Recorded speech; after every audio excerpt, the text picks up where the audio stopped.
Hello everybody, it's Elise, and I just want to grab something off of my shelf. I finally have a printed copy of my book, Behave Boldly.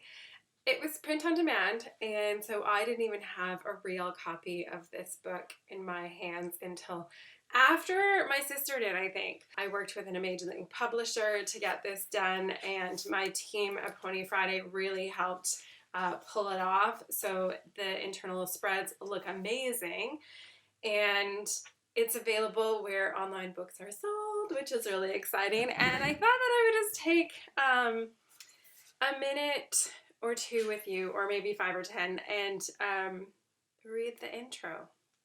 So, the intro, you might have it in you. Behaving boldly isn't for everyone, but I was tired of telling my gut to shut up, so I decided to play a different game, and I'm happier for it. I ditched the settle for less culture I was entangled in, gave the 9 to 5 the middle finger, and went out on my own as a creative entrepreneur to push boundaries, fail, and try to stay nimble.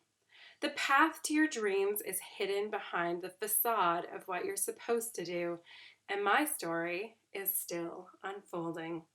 I want to read about how a quest gets started while it's fresh in the writer's mind, not when it's decades in the past and so far from their current reality that they aren't even the same person anymore. Famous creatives seem out of reach. Their memories need to have cobwebs dusted from them to be told, and reading vague recollections doesn't satisfy me. I crave stories about people in the thick of their struggles. So this is my first 7-ish years as an entrepreneur growing Pony Friday. It's my before double digits era, a time capsule of the years nobody ever talks about until they make it big and write their Remember When book. This is how hard it is for me today, not how hard it was. This is a snapshot, the insider scoop I needed 7 years ago. I'm sharing what's been possible in my journey in the hopes that the ways I've stood up and fought for my dreams might help you feel brave enough to do the same for yours. The fight is not always pretty, or even ever pretty at all, but it's always worth it. It may seem like I'm killing it because I have a book and stuff, and not so. I squirmed my way in here and simply refused to leave. I wasn't invited. If I'd waited to get an invitation to the things that I wanted to do, my life would be dull and my heart would be black with despair. We all have to decide where we belong, then make it our business to get there. No sugarcoating and candy sprinkles. I'm not sharing my story because I've made millions or because Pony Friday is a raging success. I'm not sitting on my high horse, haha, telling you how to be successful. I'm confessing my right now status to show you the positives of chasing your dreams, even without the guarantee of any earth-shattering success. I don't have some bomb-proof plan that's proven to work.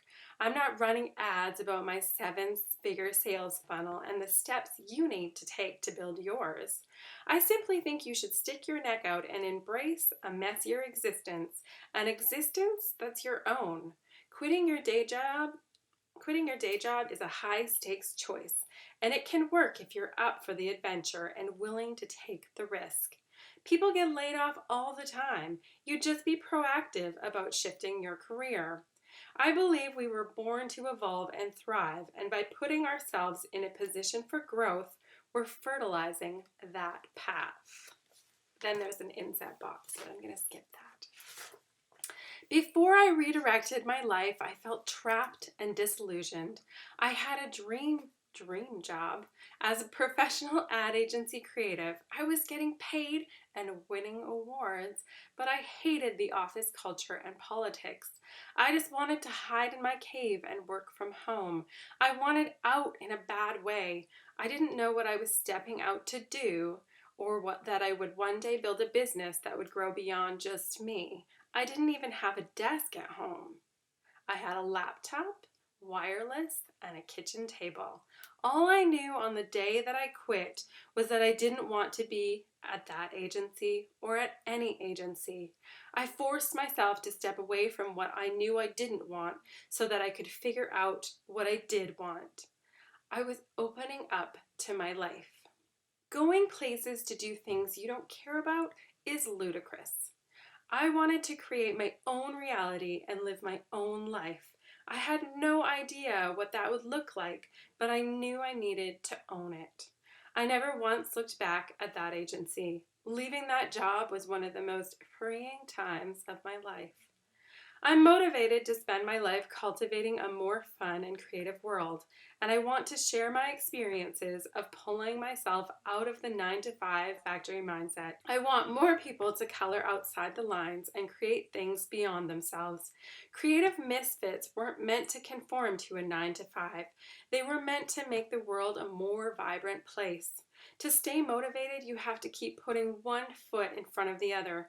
If you can't do that on your own, you'll be in trouble fast.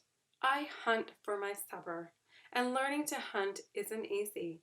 If you've ever been hunting for anything, you know that you can turn up empty for days or even weeks. Think about antiquers or wildlife photographers. That one find or that perfect shot can take what feels like forever. And even after you've got it, you need to move swiftly onward to the next.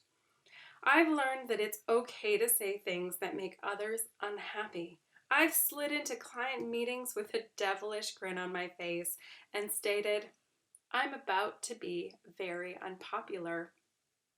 I'm the kind of supplier who tells you what I think you need to hear, not what I think you want to hear.